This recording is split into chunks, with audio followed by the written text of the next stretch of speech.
Welcome back, students. Let's move ahead to the next topic, that is redox reactions and electrode potential.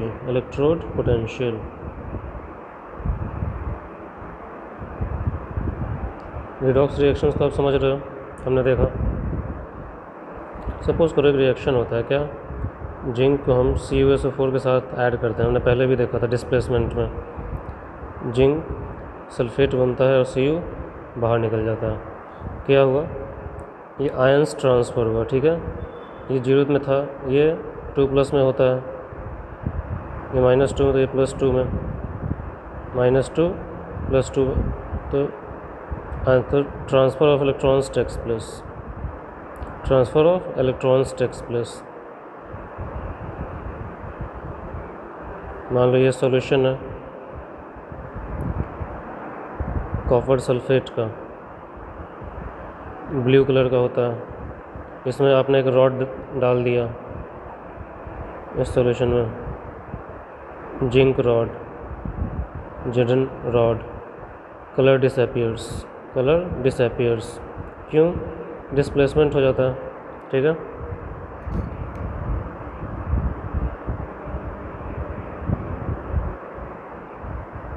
Colour disappears, तो यहाँ पे क्या हो रहा है, direct transfer of electrons to electric space directly.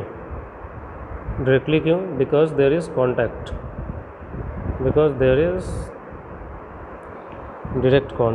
Direct contact, touch कर रहे हैं दोनों एक दूसरे को।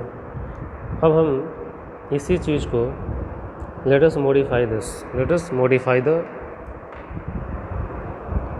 Whole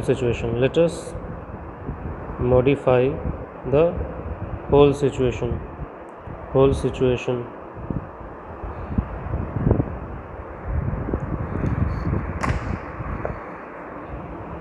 so that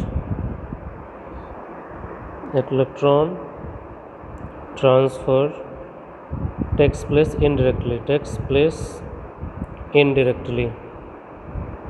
direct transfer ना हो, ठीक है। करेंगे क्या, मान लीजिए यही चीज़ बनाते हैं, एक जगह ले लेते हैं जिंक सल्फेट का सॉल्यूशन, और इसमें एक रॉड डाल देते हैं, किसका, जिंक का। ये तो इसमें अपना 0 से +2 ऑक्सीडेशन स्टेट बनता रहेगा, ठीक है।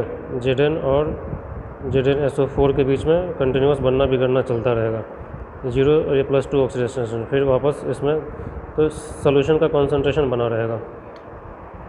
यही चीज़ है कि यहाँ पे कर लो, कॉपर सल्फेट का सॉल्यूशन ले लो,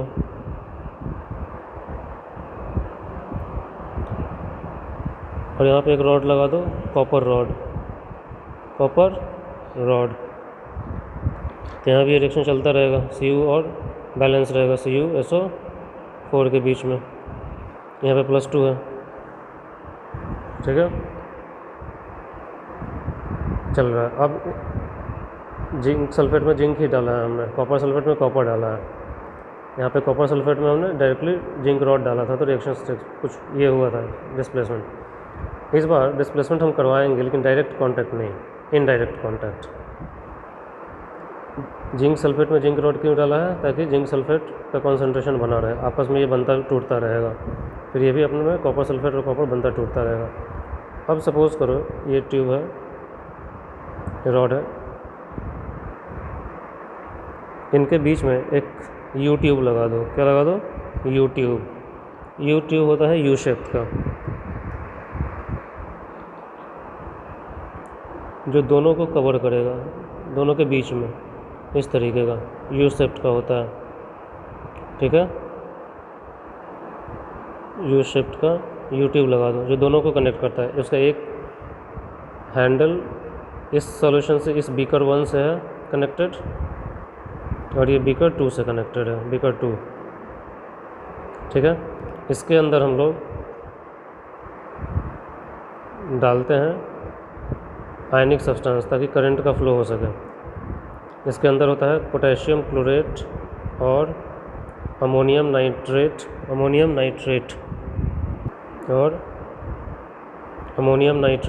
NH4NO3 प्लस अगर अगर अगर अगर जेली लाइक सब्सटेंस होता है, इसमें छोड़ दोगे तो इसको बिल्कुल जम जाएगा, ठीक है।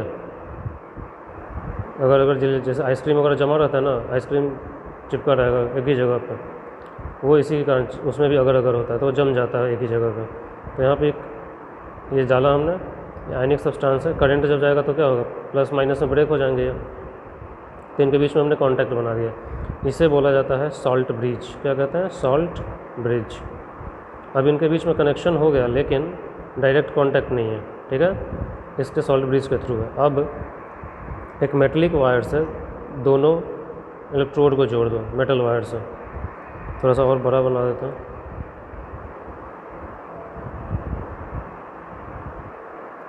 मेटल वायर से रॉड्स को कनेक्ट कर दो, ठीक है, कनेक्ट कर दिया। Metal wire connecting electrodes, connecting electrodes,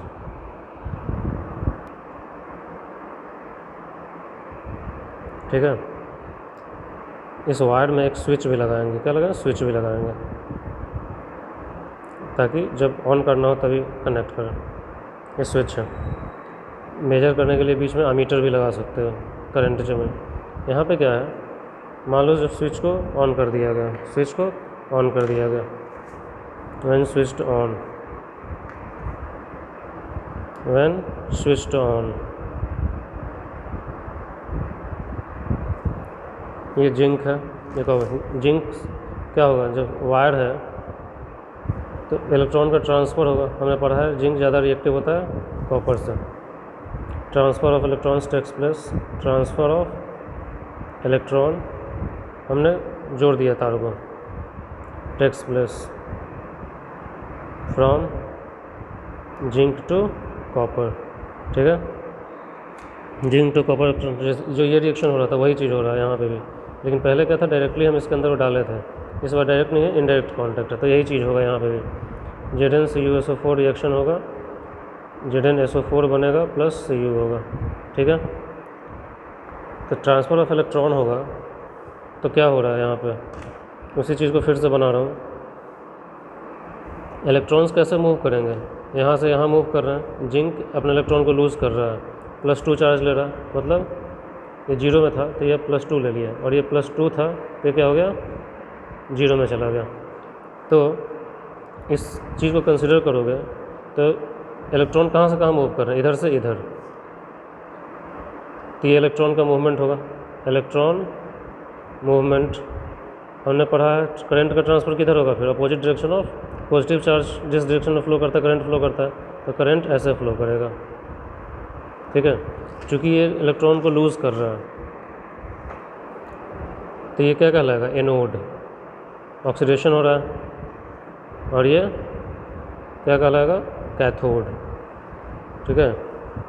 ये एनोड हो कहलाएगा, और चूँकि इलेक्ट्रॉन को एक्सेप्ट कर रहा है तो ये क्या कहलाएगा, कैथोड, ठीक है। तो ये एक सिंपल सा अरेंजमेंट बन गया सेल का जो इलेक्ट्रिसिटी प्रोड्यूस कर रहा है। This arrangement is called Daniell cell. This arrangement is called Daniell cell.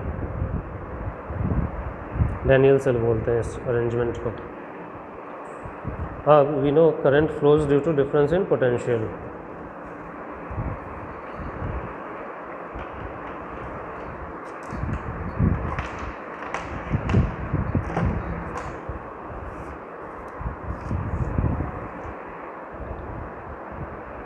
We know that current flows through difference in potential। Potential difference के कारण ही मूव करता है, मतलब कि इस इलेक्ट्रोड में और इस इलेक्ट्रोड के पोटेंशियल में कुछ अंतर होगा। इसे बोला जाता है रॉड को electrode. This means all the electrodes have some potential। इसका कुछ 2 हो सकता है, इसका 4 हो सकता है, तो ये डिफरेंस है, तो ये फ्लो कर रहा है 4 से 2 की तरफ। thus the potential associated with each electrodes is called electrode potential. Electrode potential.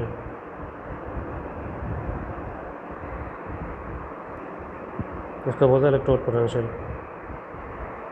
अब इसी इलेक्ट्रोड पोटेंशियल को जब मान लीजिए इनका सबका कॉन्सेंट्रेशन कितना है, यूनिट है, 1 है, ठीक है। अभी जरूरी नहीं है ना कि कॉन्सेंट्रेशन सबका 1 ही होगा, एक कंडीशन मानिए जब कॉन्सेंट्रेशन यूनिट है। when the concentrations of all ions taking part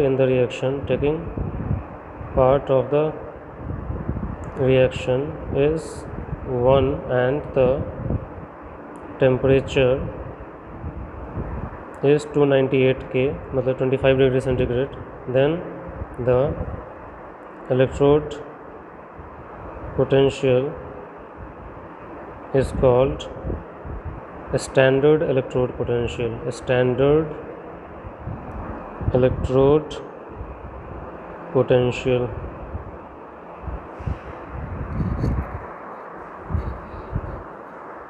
Is called standard electrode potential, ठीक है। इसका जो पोटेंशियल होगा उसको इलेक्ट्रोड पोटेंशियल बोलते हैं। लेकिन जरूरी नहीं है ना कि हमेशा कॉन्सेंट्रेशन सबका 1 ही होता है, कुछ भी कॉन्सेंट्रेशन होता है, इक्वल अमाउंट थोड़ा ही है। तो एक ऐसा कंडीशन मान लीजिए जब यहाँ पे जिंक सल्फेट, जिंक का कॉन्सेंट्रेशन भी 1 है, इसका भी 1 है, इसका भी 1 है, उस केस में जब इसका जो पोटेंशियल होगा that is called standard electrode potential. और ये हेल्प करता है पता लगाने में standard electrode potential reducing power में, ठीक है। This instrument, this standard electrode potential helps in determining the reducing power by convention. The standard electrode potential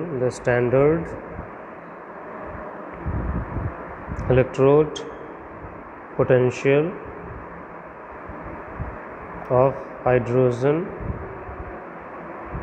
is taken as 0. Hydrogen को रेफरेंस माना जाता है, 0 उसका इलेक्ट्रोड पोटेंशियल रहता है, ठीक है। Any value less than 0 that is negative standard electrode potential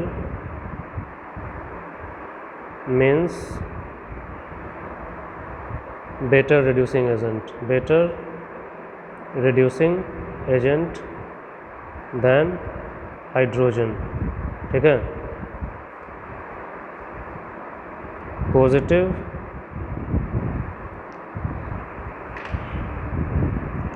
standard electrode potential means less reducing capacity than hydrogen.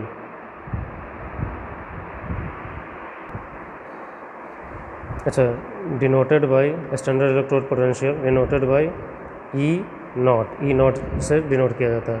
तो जैसे मान लीजिए जैसे हाइड्रोजन है, इसका इलेक्ट्रोड पोटेंशियल कितना होता है, 0 होता है। तो नेगेटिव नीचे जाने पे नेगेटिव, ऊपर जाने पे positive.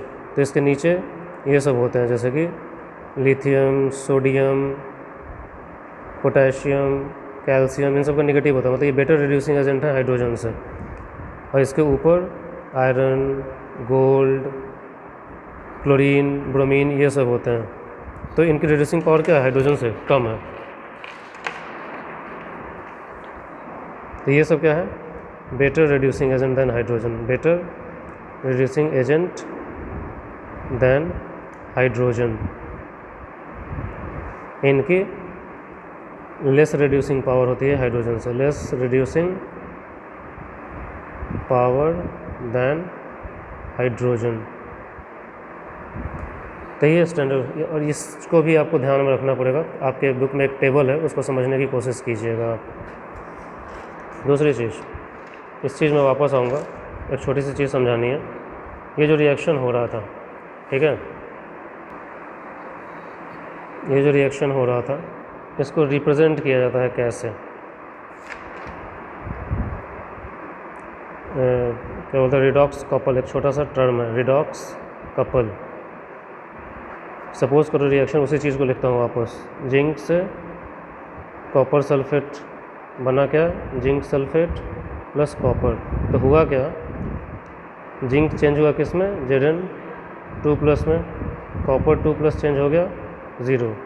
It is represented as इस तरीके से, zinc 2+ slash zinc Cu2+ Cu। This representation is called redox couple. मतलब एक ऐसा सिचुएशन जब एक सब्सटेंस के ऑक्सीडाइज्ड और रिड्यूस्ड फॉर्म को एक साथ लिखा जाता है, उसे ही बोला जाता है रिडॉक्स कपल। एंड इसे स्लैश से सेपरेट करते हैं, पहले ऑक्सीडाइज्ड स्टेट फिर reduced state. Oxidised state, reduced state. इसमें भी वही चीज़ है, ऑक्सीडाइज्ड स्टेट, रिड्यूस्ड स्टेट। तो ये क्या है, representing a substance in both oxidised and reducing form. Representing a substance in both oxidised and reduced forms, इसी को बोलते हैं redox couple. Okay, so let me close this. अब एक टॉपिक बच गया है आपका, बैलेंसिंग द इक्वेशंस, किससे, ऑक्सीडेशन नंबर के थ्रू। तो ये पढ़ाऊंगा अब आपको, and then this chapter will closed. Okay, thank you.